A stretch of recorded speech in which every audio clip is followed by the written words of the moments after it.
Hello, good morning all.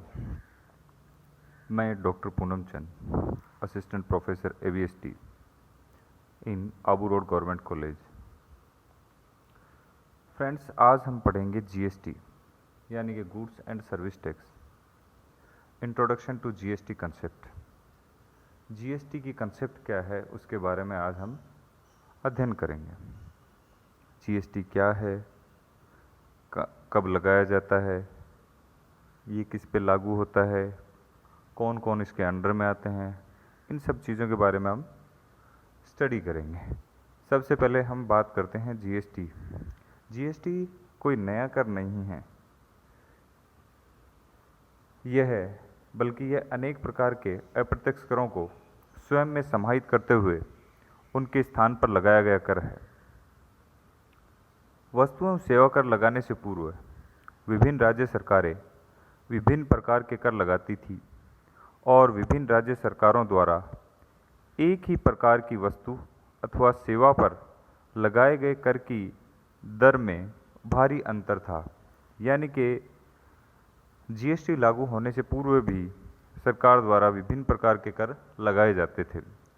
अब उन सभी करों को समाप्त करते हुए उनके स्थान पर एक कर यानी जीएसटी लागू कर दिया गया है।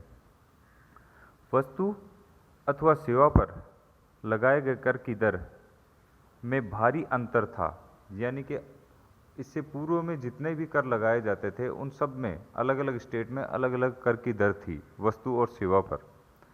जीएसटी के दौरान सभी पर एक समान दर निर्धारित कर दी गई है। वस्तु एवं सेवा कर लागू होने के पश्चात किसी एक प्रकार की वस्तु का विक्रय होने पर अथवा सेवा प्रदान करने पर सभी राज्य सरकारें एक समान दर से कर लगाने हेतु पाबंद हैं। जैसा कि पूर्व में अभी बताया गया था आपको कि वस्तु और सेवा कर लागू होने से पूर्व विभिन्न प्रकार के कर लगाए जाते थे जिनमें अलग अलग प्रकार की दरें थी और एक वस्तु के मूल्य में भी काफ़ी अंतर आता था। वस्तु हो चाहे वो सेवा हो, दोनों में अलग अलग स्टेट में अलग अलग रेट से राशि वसूल की जाती थी। लेकिन वस्तु एवं सेवा कर लागू होने के पश्चात सभी राज्यों के अंतर्गत किसी वस्तु का विक्रय हो या फिर सेवा की लागत हो, सभी में एक ही दर से कर की दर लागू की जाती है, जिसकी वजह से वस्तु का जो मूल्य है वो एक समान होता है। इसलिए वस्तु एवं सेवा कर का प्रचार करते समय इसके लिए एक राष्ट्र एक कर का नारा दिया गया था। वस्तु एवं सेवा कर यानी गुड्स एंड सर्विस टैक्स के इस चैप्टर में हम स्टडी करेंगे आगे। इसके जो कंटेंट्स हैं उनमें सबसे पहले बेसिक कंसेप्ट ऑफ जीएसटी यानी जीएसटी क्या है, जो अभी जिसके बारे में अभी अपने चर्चा की है। डेफिनेशन ऑफ गुड्स, गुड्स क्या होता है, गुड्स की परिभाषा, गुड्स के अंतर्गत किस किस को सम्मिलित करेंगे हम।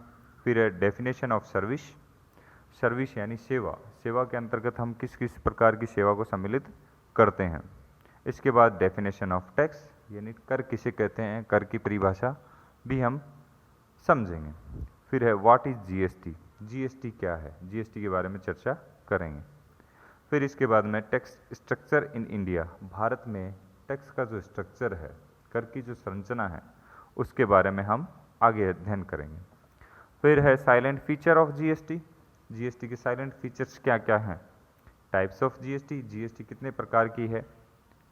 Goods and service tax rates, GST में दरें जो हैं वो कितने प्रकार से लागू की गई है। फिर है disadvantage of goods and service tax, किसी भी टैक्स हो या फिर कोई भी ऐसी प्रक्रिया हो जिसके लाभ के साथ साथ में डिसएडवांटेज भी होते हैं, तो उनके बारे में भी हम इसमें चर्चा करेंगे। तो सबसे पहले हम बात करते हैं basic concept of GST. GST क्या है, जीएसटी की हिस्ट्री क्या है, ये कहाँ से और किस प्रकार से लागू किया गया है, भारत में इसे कब से लागू किया गया है के बारे में। जीएसटी वस्तु एवं सेवा कर का ऐतिहासिक परिप्रेक्ष्य में हम जाते हैं। सबसे पहले इसके बेसिक कंसेप्ट में क्या है। वर्तमान समय में लगभग 160 देश ऐसे हैं जिन्होंने किसी न किसी रूप में मूल्य वर्धित कर वेट अथवा वस्तु एवं सेवा कर जीएसटी लागू किया हुआ है। जिन देशों ने वेट को वस्तु एवं सेवा कर के विकल्प के रूप में लागू किया है, उन देशों ने भी मूल्य वर्धी कर को उपभोग अथवा गंतव्य स्थान पर कर के रूप में ही लागू किया है। यानी कि सभी देश किसी न किसी रूप में जीएसटी या फिर वेट, वैल्यू एडिशन टैक्स के रूप में लागू किया गया है। विश्व में वस्तु एवं सेवा कर का इतिहास किस प्रकार से था, उसके बारे में हम चर्चा करेंगे। विश्व में फ्रांस वह पहला देश है जिसने वर्ष 1954 में पहली बार वस्तु एवं सेवा कर अपने देश में लागू किया। इसके पश्चात न्यूजीलैंड ने वर्ष 1986 में से लागू किया। कनाडा ने पहले से प्रचलित निर्माण एवं बिक्री कर के स्थान पर वर्ष 1991 में वस्तु एवं सेवा कर लागू किया।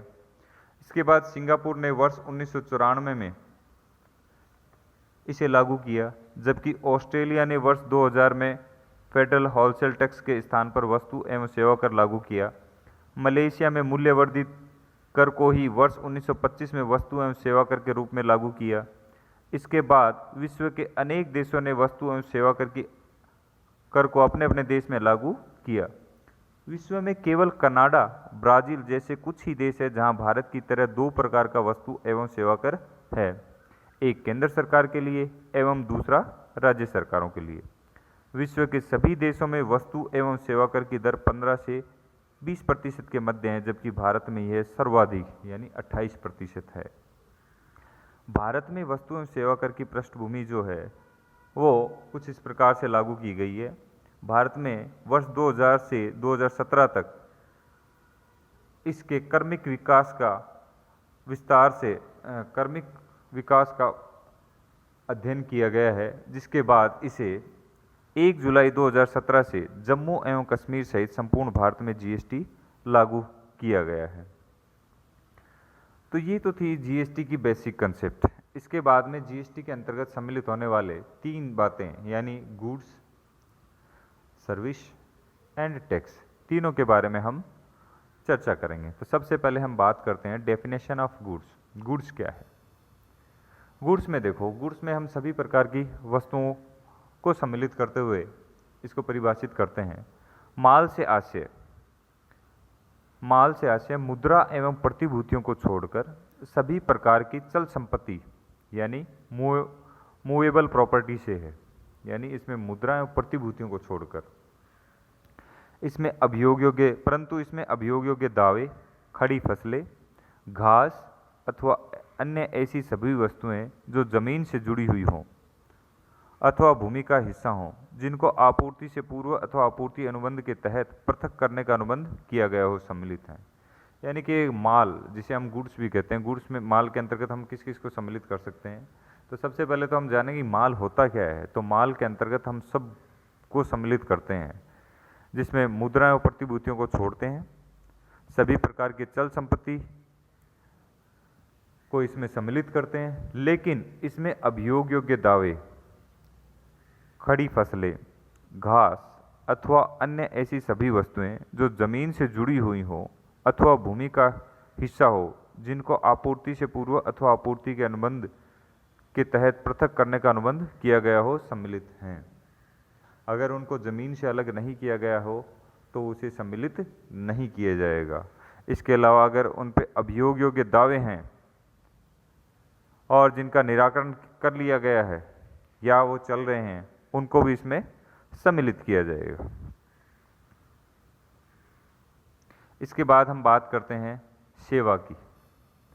सेवाएं क्या होती है? सेवाएं विभिन्न प्रकार की सेवाएं हैं, जिनमें हम देखो किस किस को सम्मिलित करते हैं। इसमें सेवाओं से आशय माल, मुद्रा एवं प्रतिभूतियों को छोड़कर अन्य सभी से हैं। यानी माल के अंतर्गत तो हम केवल मुद्रा एवं प्रतिभूतियों को छोड़ते हैं, जबकि सेवाओं के अंतर्गत हम माल को भी सम्मिलित नहीं करते हैं। तो सेवाओं से आशय माल, मुद्रा एवं प्रतिभूतियों को छोड़कर अन्य सभी से हैं, परंतु इसमें मुद्रा के प्रयोग से संबंधित गतिविधियों अथवा इसके एक रूप करेंसी अथवा मूल्य वर्ग का अन्य किसी रूप में परिवर्तन संबंधी गतिविधि सम्मिलित हैं, बशर्ते इनके लिए अलग से प्रतिफल वसूल किया गया हो।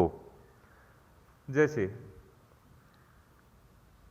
मुद्रा का एक रूप से दूसरे रूप में परिवर्तन अगर किया जाता है और उसके बदले अपन कोई कमीशन वगैरह वसूल करते हैं तो उसके लिए हम कुछ अलग लेते हैं।